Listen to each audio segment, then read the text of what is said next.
लतीफ़ साईं जो त अखि उल्टीदार वो उल्टो आम असीं, अखि उल्टीदार वो उल्टो आम असीं, जे लह वारो लोक वहे तूं ऊंचो वह उबार, मंझा नोच निहार पर पुठियरो पर ॾे। अस्सलाम वालेकुम नाज़रीन, हमसरी अदबी नशस्त में अवां सभिनि खे भलीकार। पाण अॼु हिकु अहिड़ी शख़्सियत सां हाज़िर थिया आहियूं जिन जो तालुक़ दर्स व तदरीस सां आहे। उहे हींअर लेक्चरर आहिनि sir Syed girls college Karachi में, पंहिंजूं ख़िदमतूं सर अंजाम ॾेई रहिया आहिनि, जिन जो तारुफ़ आहे मोहतरमा सनम जागीरानी साहिबा। सो खेनि जा तमामु घणा थोराइता आहियूं त असांखे उन्हनि वक़्तु ॾिनो।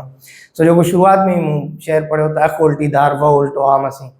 सो कुझु समाज में शख़्सियतूं अहिड़ियूं हूंदियूं आहिनि त हू शयुनि खे हिकु अलॻि ज़ाविये सां अलॻि नज़रिए सां ॾिसंदा आहिनि।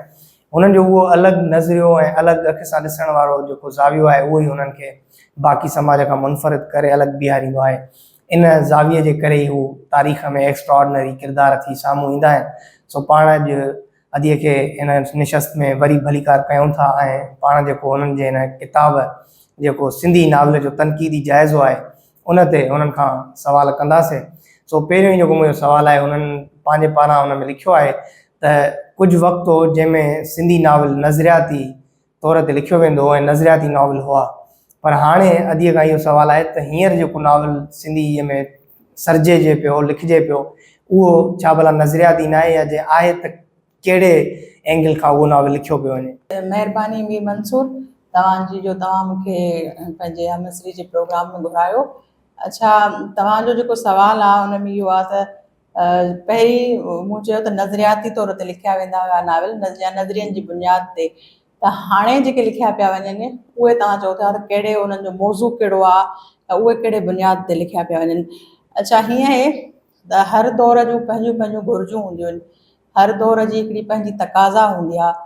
पहिरियों जेको सिंधी नावल हुयो, जेको असां जेकॾहिं 80 वारो ॾहाको ॾिसूं या उन खां पहिरियों ॾिसूं 70 वारो ॾहाको ॾिसूं, त उन में सिंध जूं जेके हालतूं हुयूं या मुल्की जेके असांजूं हालतूं हुयूं उहे हाणे बि के बहितर असां नथा चई सघूं, पर उन वक़्तु शायदि मज़ाहिमती हिकिड़ी जेका आई न, उहो सभिनी में हिकिड़ी घणो जोश जज़्बो हुयो। त जॾहिं असल में मुंहिंजो घणो कमु नावल जे हवाले सां आहे, फिक्शन जे हवाले सां त आहे, कहाणी या इहे मूंखे पसंदि आहिनि, पर नावल खे मां वधीक तनक़ीद जे हवाले सां ॾिसंदी आहियां। त जीअं तव्हां किताब जो ज़िक्र कयो त उहो बि नावल जे हवाले सां आहे, नावल ते आहे, त उन्हनि जे हवाले सां इहो आहे त पोइ उन वक़्तु जेके नावल लिखिया विया उन में घणो तणो जेके नावल लिखियल हुया उहे हुया क़ौम परस्ती जो जेको नज़रिया उन जे बुनियाद ते। जीअं सिराज जा नावल हुया, तक़रीबन उन जेके बि नावल लिखिया आहिनि उन में हुननि असांजे सिंधियुनि खे तमामु वॾा हिकिड़ा सूरमा करे ॾेखारियो आहे, या जेके असांजा किरदार आहिनि तारीख़ी, उनखे असां तारीख़ी बि चई सघूं था, ईअं नथा चई सघूं त सिर्फ़ु उहो क़ौम परस्ती जे बुनियाद ते हुया। सिंध जी तारीख़ खे ॾेखारियो वियो आहे। उन खां अलावा आगा सलीम, उनखे बि तव्हां ॾिसो त तारीख़ी ऐं असां क़ौम परस्ती वारो असांखे हिकिड़ी शइ नज़र ईंदी। उन खां अलावा जेको ग़ुलाम नबी मुग़ल आहे उनजो नावल, उहो बि मतिलबु असांखे ईअं नज़र ईंदो। अच्छा, हाणे तव्हांजो जेको सुवाल जो ॿियो हिसो आहे, असां उनजी तरफ़ था अचूं त हाणे छा आहे। असल में उहो वक़्तु जेको हुयो उहो हिकिड़ो मां तव्हांखे ॿुधायां त क़ौम परस्ती जी हलचल हुई, लहर हुई, त उनजे तहत माना उहो बाक़ाइदे हिकिड़ा पक्का जेके नज़रियाती शयूं हूंदियूं हुयूं, ऐं तव्हांखे ख़बर बि हूंदी त नज़रियनि जो टकराव बि थींदो हुयो, जीअं मुख़्तलिफ़ ब्लॉग्स अचे पाण में, हा माण्हू त उन बि हिकिड़ी उन में अची लिखंदा हुया। त पोइ ईअं ई वरी हाणे जेको दौरु आहे, हाणे ॾिसो हिकिड़ो माना पूरो जेको ई असांजी इंटरनेट आहे या जेके शयूं आहिनि इन समाज खे बदिलाए छॾियो आहे। हिकिड़ो समाज जेको आहे हाणे उहो समाज न आहे रहियो। मां पाण उस्ताद आहियां, मां जॾहिं ॿारनि खे ॾिसां थी त असांजो ॿारु तमामु तब्दील नज़र अचे थो। मां ईअं नथी चवां त हो कंहिं माना हिकिड़ी ॿी ग़लति हिकिड़ी सोच में न, पर हो असांजी जी जेका जनरेशन आहे उनखां तमामु हिकिड़ो तब्दील ॿारु नज़र अचे थो। त ईअं ई अदब में बि तमामु घणी तब्दीली आई आहे, जीअं मौज़ू तब्दील थिया आहिनि। हाणे जीअं पूरे दुनिया में लिखियो थो वञे जदीदियत पुॼाइणा जेको अदब आहे, इहो हिकिड़ो नज़रियो अची वियो। इनखे नज़रियो चइजे या हिकिड़ी हालत चइजे, इन जे हवाले सां बि मुख़्तलिफ़ माना जेके मफ़रूज़ आहिनि या जेके मुख़्तलिफ़ मुफ़क्किर आहिनि न, उन्हनि जी माना मुख़्तलिफ़ राय आहे। हिकिड़ा चवनि था त इहे हालतूं आहिनि, हिकिड़ा चवनि था त इहो नज़रियो आहे। बहरहाल माना पोइ उन में वरी मुख़्तलिफ़ शयूं आहिनि। साइंस फिक्शन आहे जीअं कुझु माना उन जे हवाले सां नावल लिखियल आहिनि, या जीअं असां वटि माहौलियाती अदब आहे उनजे eco हवाले fiction सां हा उहे शयूं बि आहिनि ऐं सिंधी अदब में सुठी ॻाल्हि आहे त इन्हनि मौज़ुनि खे बि टच कयो वियो आहे। ॿियो रुमानवी त तव्हांखे ख़बर हूंदी उहो त हर दौर जो मौज़ू आहे ऐं हर नौजवान जी पसंदि जो मौज़ू आहे रुमानवी। त उहे शयूं बि ऐं नौजवान ख़ासि तौर ते उहे वरी यूनिवर्सिटी जे पस मंज़र में जेके कैंपस नावल आहिनि उहे लिखनि था। त तव्हां जेको कयो त पहिरियों नज़रियाती नावल घणा हूंदा हुया, नज़रियनि खे मुकमिल तौर ते माना असां न उन्हनि जी प्रचार कंदा हुआसीं, पर हाणे जेके आहिनि उहे मुख़्तलिफ़ मौज़ू आहिनि, मुख़्तलिफ़ शयूं आहिनि ऐं माना मुख़्तलिफ़ तरह सां बि लिखिया वञनि था। मां तव्हांखे ॿुधायो त जीअं माहौलियाती अदब जे हवाले सां उहे काफ़ी मां ॾिठा आहिनि सिंधी अदब में त तमामु घणा नावल इन वक़्तु लिखिया विया आहिनि। इहो eco fiction में लिखिया वञनि था। अच्छा, हिन में तव्हां हिकिड़ो नॉवल आहे मंछर, मंज़ूर तईम जो नॉवल आहे, तव्हां हिन में लिखो पिया त काफ़ी कमियुनि कोताहियुनि जे बावजूदि नावल पाणे घाणीचे में ॾाढो सुठो आहे। त इहे कमियूं कोताहियूं हाणे जीअं त तव्हांजो तनक़ीद जे हवाले सां कमु आहे त उहे कमियूं कोताहियूं कहिड़ियूं तव्हांखे नॉवल में नज़र आयूं? जीअं त इहो बि eco fiction में अचे थो नॉवल, ऐं हिन नॉवल जो थोरो असांखे पस मंज़र बि ॿुधाइजो त इहो नॉवल पाणे घाणीचे में जो मज़बूत आहे त हिन जा कहिड़ा सबब आहिनि, केॾो ख़ूबसूरत नॉवल आहे? जी जी अच्छा, इन जे हवाले सां मां तव्हांखे थोरो मुख़्तसिर ॿुधाईंदमि त इहो इन ते मां हिकिड़ो आर्टिकल न आहे लिखियो, उहो मां सिर्फ़ु हुनजो हिकिड़ो जे माहौलियाती अदब जे हवाले सां हुनजो ज़िक्र कयो आहे।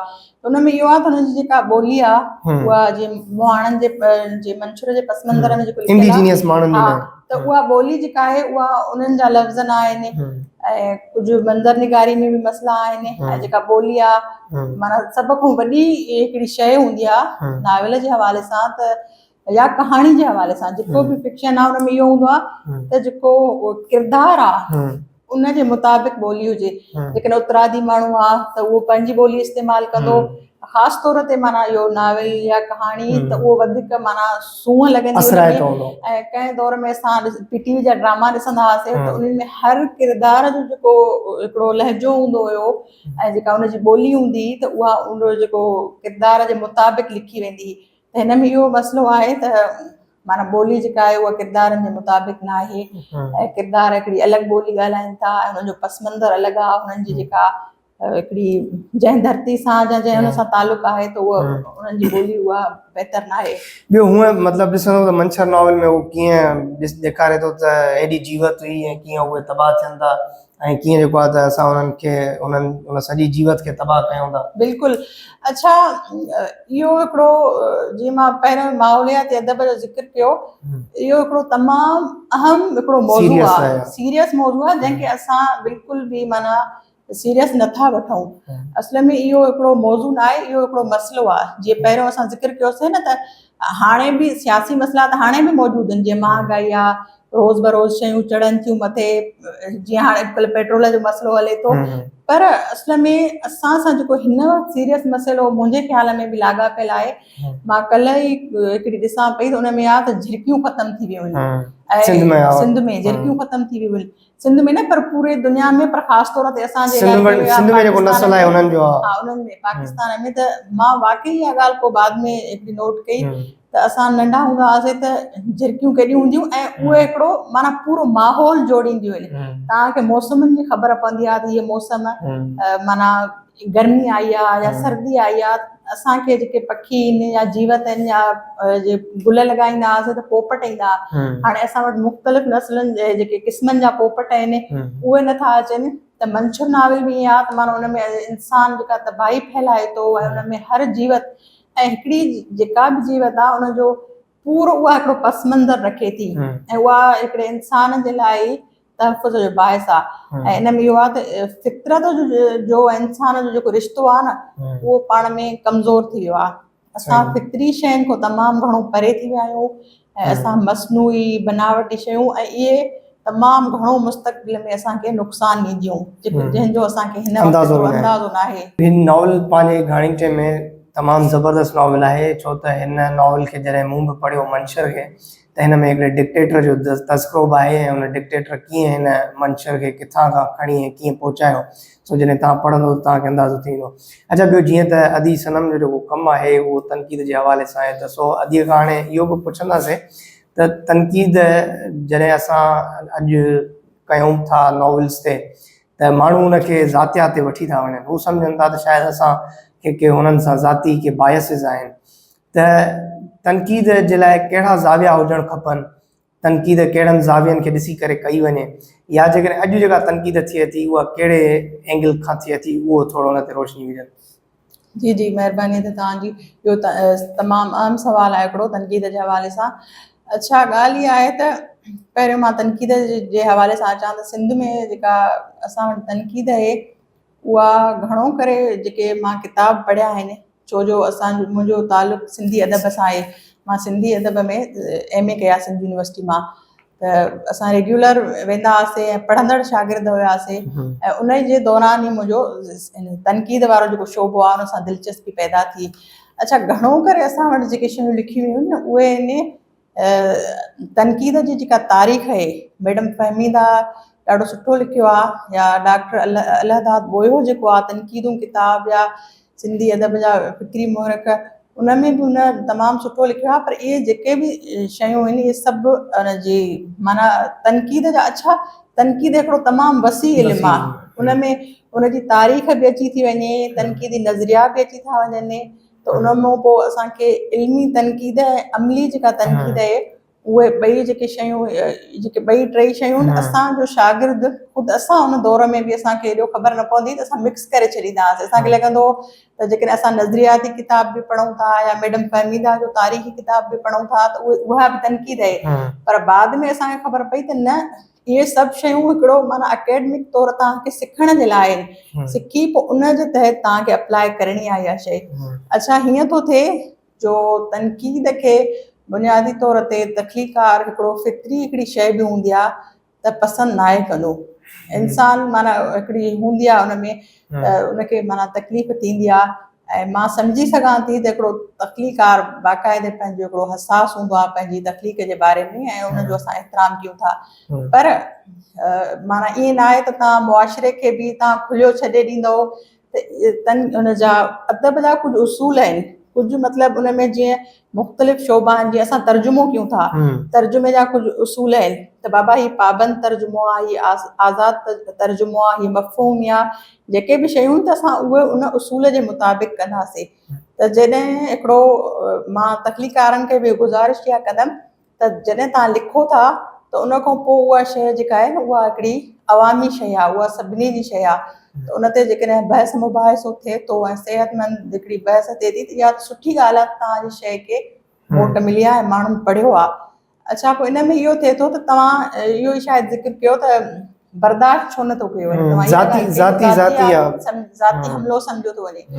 अच्छा, इन में इहो आहे त तनक़ीद जा जीअं मुख़्तलिफ़ आहिनि तरीक़ा, जीअं आहिनि त बाबा हिकिड़ी इश्तिहारी तनक़ीद आहे, जेके बि मतिलबु तव्हां तनक़ीद खे हिकिड़ो इश्तिहारी, ॿियो हिकिड़ी मतिलबु तव्हां गुब्ज़ में ऐं साड़ में अची कयो, इहे शयूं बि सिंधी अदब में थींदियूं रहियूं आहिनि।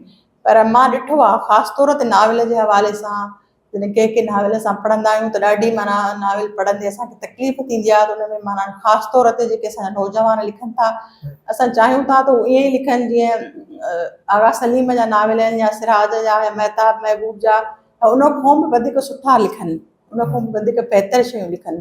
पर असांजो अॼु नौजवान जेको लिखे थो न, उहो मतिलबु अहिड़ो को ख़ासि शयूं नथो लिखे, एॾो माना उनजी शइ जेका आहे न बहितर न आहे। पोइ जेकॾहिं उनजे नाले कुझु बि असां कंहिं उनखे अदबी हवाले सां ॻाल्हि कयूं था त पोइ उन ज़ाती तौर ते उन ज़ाती हमिलो सम्झो थो वञे। ऐं केतिरे क़दुरु इहो थियो आहे, जेकॾहिं तव्हां फेसबुक ते बि कमेंट ॾियो कंहिंजी अदबी हवाले सां, त उहो ॾाढी माना नाराज़गी जो इज़हार कंदा आहिनि, ऐं उहो बाद में सालनि ताईं उहो पंहिंजे दिलि में उहा शइ रखंदा आहिनि। ऐं इहा न हुजणु खपे, इहो माना हिकिड़ो गैर सेहतमंद रवैयो आहे। इहो असां वटि अलमियो आहे त असां अॼु ताईं जेको आहे न तनक़ीद में ऐं नुक्ताचीनीअ में बि फ़र्क़ु महसूसु न आहियूं करे सघिया। कुझु माण्हू अहिड़ा आहिनि जेके बग़ैर कंहिं मुताले मुशाहिदे जे जॾहिं तनक़ीद कंदा आहिनि त पोइ उहा नज़र ईंदी आहे त हाणे हीअ नुक्ताचीनी आहे। अंग्रेज़ी में हिकिड़ो पूरो असां सब्जेक्ट पढ़ियोसीं, लिटरेरी क्रिटिसिज़म, अदबी तनक़ीद। सो उहा उन जूं पंहिंजूं घुरिजूं आहिनि, उन जा पंहिंजा ज़ाविया आहिनि, उन्हनि सभिनीनि खे फॉलो करे तनक़ीद तव्हां कंहिं ते बि करे सघो था, चाहे कहिड़ा बि वॾे खां वॾा अकाबिर हुजनि।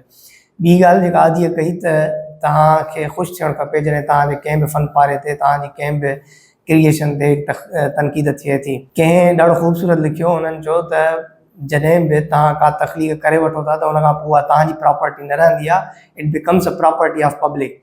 उहा समाज जी थी वेंदी आहे। पोइ समाज खे तव्हां आज़ादु छॾियो त समाज उनखे कीअं विलोड़े थो। असां इहो आज़ादु अञा ताईं नकाद खे न आहियूं छॾे सघिया। अच्छा, ॿियो अॼु असां वटि हिकिड़ो ॾाढो मूंखे नज़र आयो आहे न त असां अॼु ताईं इहो बि फ़र्क़ु महसूसु न आहियूं करे सघिया त हीअ नॉवल आहे, हीअ नॉवलेट आहे, या हीअ तवील कहाणी आहे। हाणे जीअं तव्हांजो मूं हीअ नॉवल पढ़ियो पिए त हिन में तव्हां हाविया नॉवल ते लिखियो आहे शुरूआत में ई त हीअ हाविया जेको आहे इहो नॉवल कॾहिं बि न, इहो नॉवलेट आहे। त इहो बि थोरो अॼु ॿुधाए छॾियो हिन टॉक जे ज़रिए त नॉवल, नॉवलेट ऐं तवील कहाणीअ में कहिड़ो फ़र्क़ु आहे। असल में नावल ऐं नॉवलेट जेको आहे या तवील कहाणी, इन्हनि में फ़र्क़ु आहे। तवील कहाणी त हिकिड़ो माना हिकु ई मौज़ू हूंदो आहे, हिकु ई प्लाट हूंदो आहे, उन ते लिखियलु हूंदी आहे। अच्छा, नाविल जेको आहे तव्हां शायदि जेके रूसी नाविल आहिनि, रशियन जेको अदब आहे उहो बि पढ़ियो हूंदो, ऐं इन खां अलावा बि जीअं गार्शिया जा नाविल आहिनि, काफ़ी हुन जा वॾा नाविल आहिनि, या ॿिया बि जेके अदीब आहिनि उन्हनि जा तव्हां नाविल पढ़िया हूंदा। त नाविल जेको हूंदो आहे हिकु त उहो घणो करे ज़ख़ीम हूंदो आहे, ठीकु आहे। हलो, जेकॾहिं हिन दौर में उहो चवनि बि था त मुख़्तसिर नाविल बि लिखियो वियो आहे।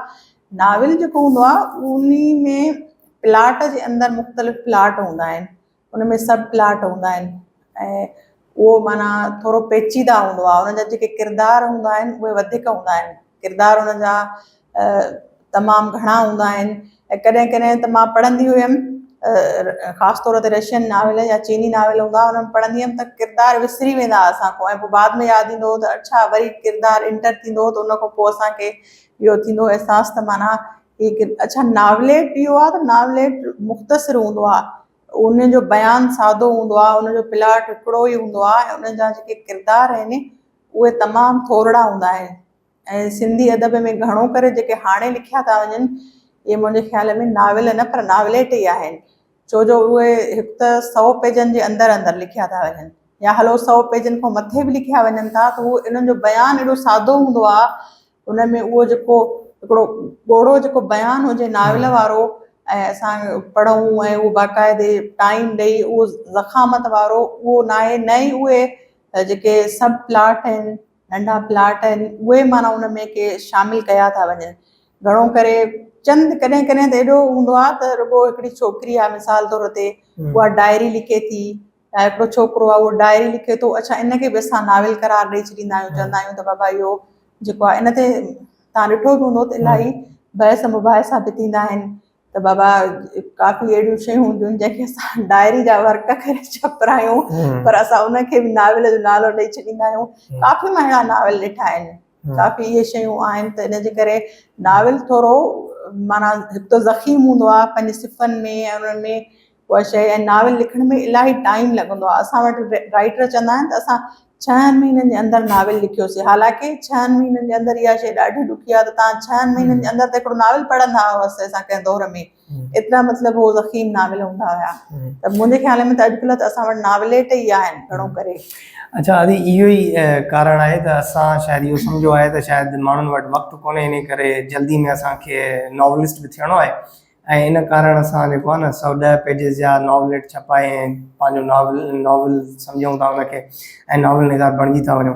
हाणे हिन में इहो बि मसइलो आहे त जेका फर्स्ट पर्सन नरेशन आहे कंहिं बि राइटर जी, उहा ई एतिरी तवील हूंदी आहे जो जेकॾहिं अगरि उहा कढी छॾिजे नॉवलेट मां त बाक़ी जेके 110 सुफ़ा आहिनि उन्हनि मां वञी 40 सुफ़ा बीहंदा त इहे जेका आहे कहाणी जो हिसो आहिनि। बाक़ी रुॻो इहो फर्स्ट पर्सन नरेशन हूंदी आहे, ज़ाती तौर ते जेको हुन लिखियो हूंदो आहे, पंहिंजी जेका फ़लसफ़ियाना जेके ख़्याल हूंदा आहिनि, ऐं जेके हुन किताब पढ़िया हूंदा आहिनि, उन्हनि किताबनि ते जेका हुनखे राय ॾियणी हूंदी आहे उहा पियो नॉवलेट में हलाईंदो आहे माण्हू।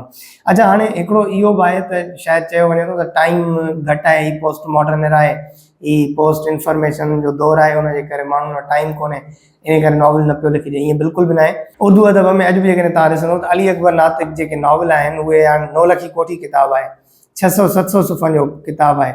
ज़िंदगी आहे रहमान अब्बास जो 1300 सुफ़नि जो किताबु आहे। उन खां अलावा कमारी वाला ॿियो किताबु आहे, अली अकबर नातिक जो 1300-1500 सुफ़नि जो नॉवल आहे। इहे सभु इन्हनि जा जॾहिं मां तव्हांखे एडिशन ॿुधायां त केतिरा केतिरा एडिशन छपिया आहिनि, इहे केतिरा बार बार पढ़िया विया आहिनि त हैरान थी वेंदव।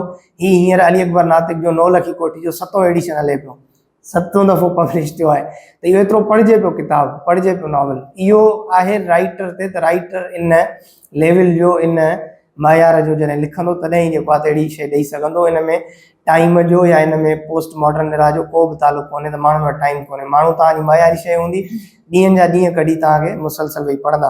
ॿी ॻाल्हि इहा आहे त अॼुकल्ह बि असां वटि तनक़ीद जेका अमली तनक़ीद आहे उहे काफ़ी माना माण्हू कनि पिया। अच्छा, तनक़ीद जो इहो हिकिड़ो आहे त तनक़ीद निगार खे पाण खे वधीक पढ़णो पवंदो आहे। इहो तमामु हिकिड़ो ॾुखियो शोबो आहे। पहिरियों सभ खां पहिरियों मुंहिंजे ख़्याल में त तनक़ीद निगार जेको आहे उहो राइटर खे पाण खे ई हुजणु घुरिजे। शाह लतीफ़ जो शेर आहे त मुफ़्ती मंझि बिहार काज़ी काणियारो न थिए। त सभ खां पहिरीं इहो आहे त तव्हां पाण उनखे शयुनि खे ॾिसो। असां वटि इहो रवाजु आहे त असां माना हुन नॉवल जी एडिटिंग था कयूं, न उनखे 2-3 दफ़ा पढ़ूं था। बसि जीअं हिकिड़ो दफ़ो लिखियो, फस्ट कापी जीअं थी वई त पोइ सेकेंड बसि थोरो हुन जा प्रूफ वग़ैरह ॾिसी ऐं असां ॾेई था छॾियूं अॻिते त बाबा पब्लिश थी वञे। त इहो आहे। बाक़ी तनक़ीद में कमु बि हिकिड़ो सुठो थिए पियो, पर मुंहिंजे ख़्याल में असांजे नौजवान जीअं आहिनि, अदा मीर मंसूर जहिड़ा या ॿिया जेके आहिनि, उहे इन शोबे में अचनि त इन शोबे में वॾी हिकिड़ी गुंजाइश आहे। जेतिरे मिक़दार में अदब लिखियो थो वञे त उन हिसाब सां तनक़ीद निगार तमामु घटि आहिनि। ख़ासि तौर ते मां जेकॾहिं ॾिसंदी आहियां त शाइरी में हाणे तमामु इहो घटि रवाजु बचियो आहे त शाइरी ते तनक़ीद कई वञे। कंहिं दौर में इहो हुयो त तमामु घणो, माना जीअं अॼुकल्ह नावलनि जे हवाले सां कुझु नक़ाद लिखनि था, त कंहिं दौर में सोजरो रिसालो हूंदो या ॿिया रिसाला जेके बि हूंदा, उन्हनि में असां ॾिसंदा हुआसीं त शाइरी जे हवाले सां तमामु घणी तनक़ीद शाया थींदी, जेका अमली तनक़ीद चइजे। अच्छा, अॼुकल्ह कुझु माना लिखनि पिया, ख़ासि तौर ते नावल जे हवाले सां। अकबर साहब ॾाढो सुठो कमु कयो आहे, त उन काफ़ी नावलनि जा जीअं मतिलबु तनक़ीदी जाइज़ा जेके आहिनि उहे वरिता आहिनि।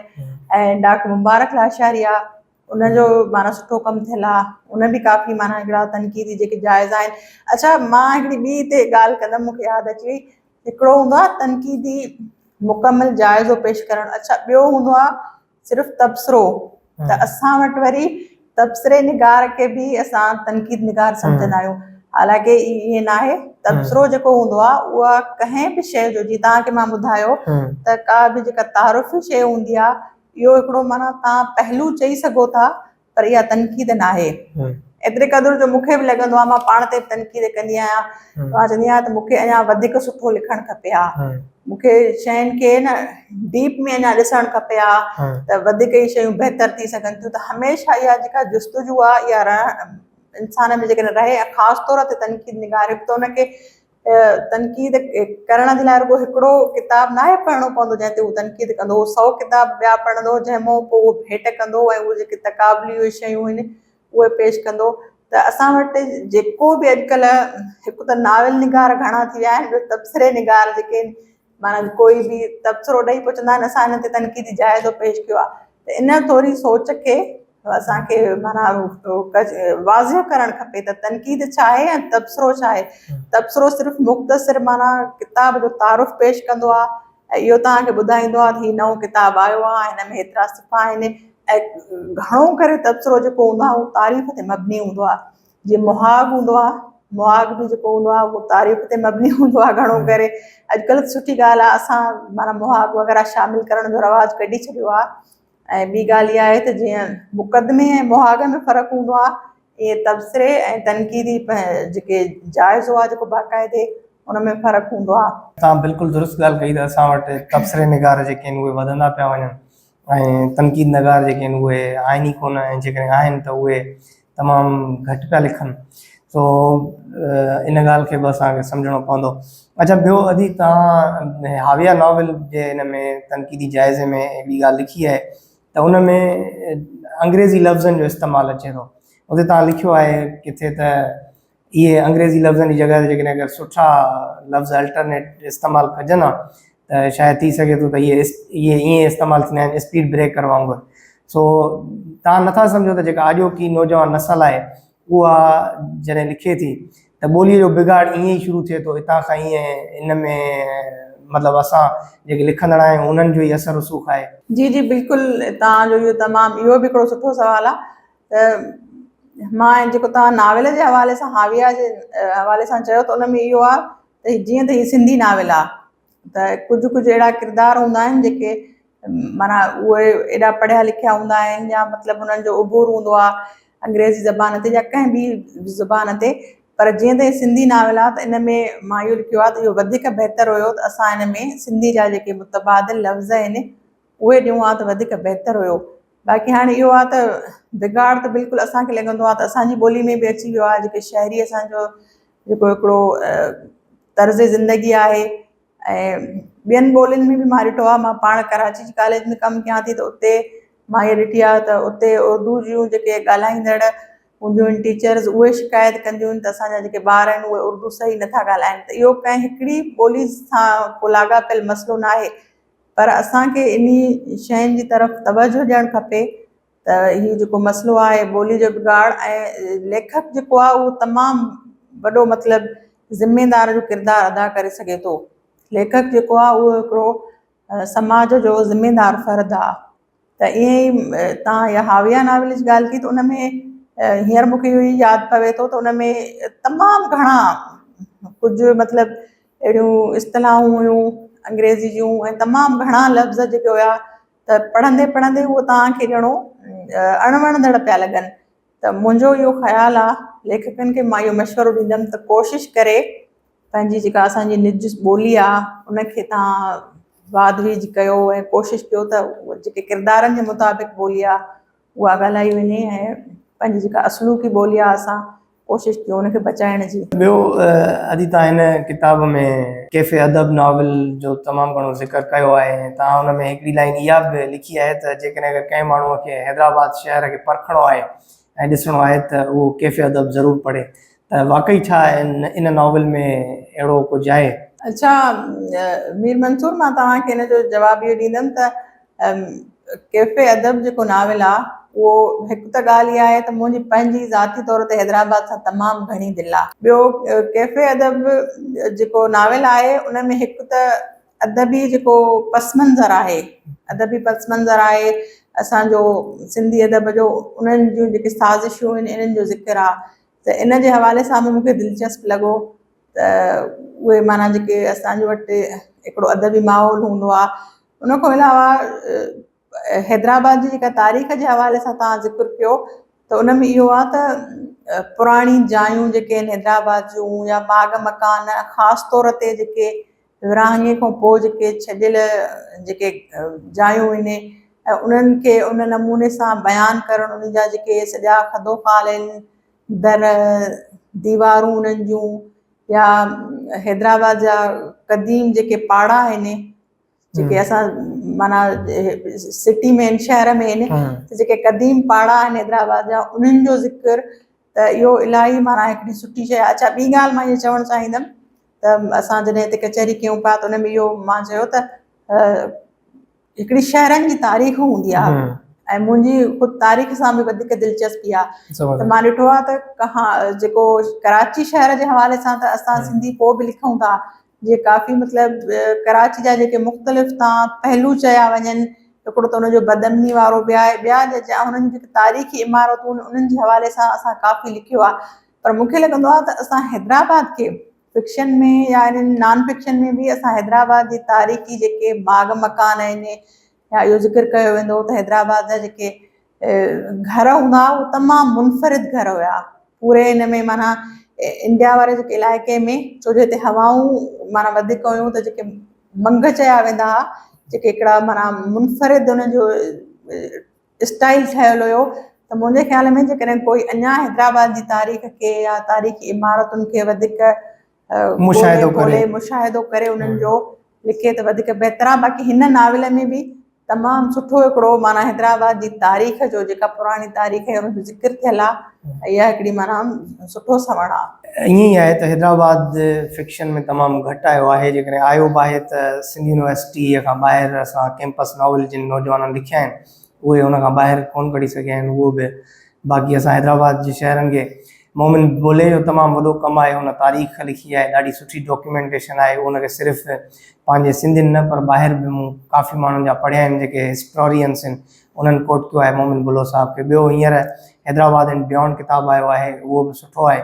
सो नॉन फिक्शन में त कमु आहे। ॿियो सलीम चना साहब जो हींअर आई आहे ऑटोबायोग्राफी, उन बि लिखियो आहे। त अहिड़ा किताब आहिनि ज़रूरु। बाक़ी फिक्शन में वाक़ई तव्हांजी ॻाल्हि बिल्कुलु दुरुस्त आहे त असां वटि घटि किताब आहिनि। अच्छा, मुंहिंजो इहो मक़सदु इहो हुयो त मुंहिंजी तनक़ीदी जेको अदब आहे या तनक़ीद सां मुंहिंजी तमामु घणी हिकिड़ी दिलचस्पी रही आहे। मुंहिंजा 2-3 शोबा आहिनि अदब में जेके मुंहिंजे लाइ मतिलबु मां सोचियो हुयो त मूंखे इन्हनि में लिखिणो आहे। ऐं उनजो हिकिड़ो त सबबु मुंहिंजी ज़ाती दिलचस्पी ऐं उन सां गॾोगॾु ॿियो सबबु इहो हुयो त मूं उन में ॾिठो त जेको हिकिड़ो मैदान सम्झो वञे उहो बिल्कुलु ख़ाली आहे।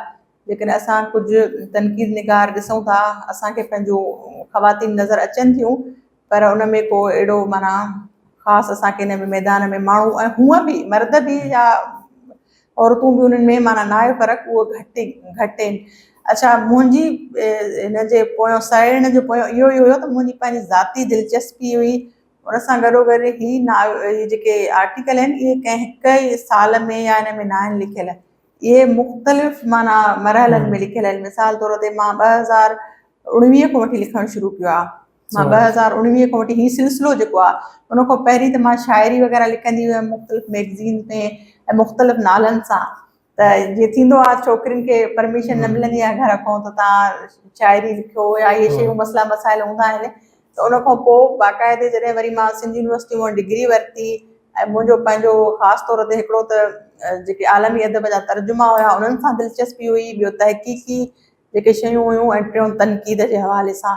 त मुख़्तलिफ़ जेके साल आहिनि उन में जीअं 2019 में मां कुझु लिखिया, उन खां बाद में इन खां अलावा कुझु अहिड़ा मज़मून आहिनि जेके हिन में शामिलु थियण खां रहिजी विया। ऐं ॿियो नाविल जे हवाले सां इहो आहे त मां नाविल ते ई छो लिखियो त उन में इहो हूंदो आहे त मुंहिंजी पंहिंजी ज़ाती दिलचस्पी नाविल में आहे। नाविल जी जेका सिन्फ़ आहे उन में मुंहिंजी ज़ाती दिलचस्पी आहे। मुंहिंजी जेके 2 पसंदि जूं सिन्फ़ूं हिकु त शाइरी आहे जेका मां कंहिं दौर में कंदी बि हुयमि, उन खां पोइ मां छॾे ॾिनी त वरी उन खां मां पढ़ंदी ॾाढी मतिलबु पढ़ण जी शौक़ीन आहे शाइरी जी। त उन सां गॾु पोइ नाविल जेको आहे न उन में मां सोचियो त हिन शोबे में हिकु त असां वटि नाविल लिखियो घणो वियो। तमामु जे कंहिं दौर में शाइरी जो दौर हुयो त मां सम्झंदमि त हिन वक़्तु जेको सिंधी अदब में जेको दौरु हले पियो उहो नाविल जो दौरु आहे। ऐं पोइ जॾहिं हिकिड़ी शइ घणी लिखी वेंदी आहे त यकीननि उन जे लाइ कोई नक़ाद बि त हुजे, कोई थोरो मतिलबु उन के शयुनि खे ॻोल्हे फ़ोले उनजी का तौर तक करे हा उनखे माना सुधारे या अच्छा मूंखे ई लॻंदो आहे त हिन शइ आर्टिकलनि में मूंखे अञा वधीक लिखणु खपे हा कुझु शयूं, पर उहे कुझु मजबूरियूं हूंदियूं तव्हां न बि लिखी सघंदा आहियो। पर मुंहिंजो इहो इरादो आहे त इंशाअल्लाह ताला मां हिन जो ॿियो एडिशन आणींदमि, हिन किताब खां वधीक बहितर ऐं सुठो हूंदो। नाज़रीन, उमेद है त तव्हां अॼु असांजे हिन नौजवान न्याणी नक़ाद जी ॻाल्हियूं ॿुधियूं ऐं यकीननि हाणे तव्हां जॾहिं हुनजो हीउ किताबु पढ़ंदव त नो डाउट त हुन ज़ाहिर आहे जीअं पाण ई एडमिट कनि था, इहो ई कंहिं तख़लीकार जो कमु हूंदो आहे त पंहिंजे कम खे उन नोयत जो ई सम्झे। त हुननि इहो बरमला इज़हार करे छॾियो त हिन में अञा कमियूं कोताहियूं रहिजी वियूं आहिनि। ज़ाहिर आहे डीपली अञा अॼु उन्हनि शयुनि खे पूरा जेके तनक़ीद जा ज़ाविया आहिनि उन्हनि सभिनीनि खे खणी न आहे लिखियो। सो हाणे हाज़िर थींदासीं ॿिए दफ़े कंहिं ॿिए महिमान सां, कंहिं ॿिए किताब सां। अव्हां सभिनी जी वॾी महिरबानी।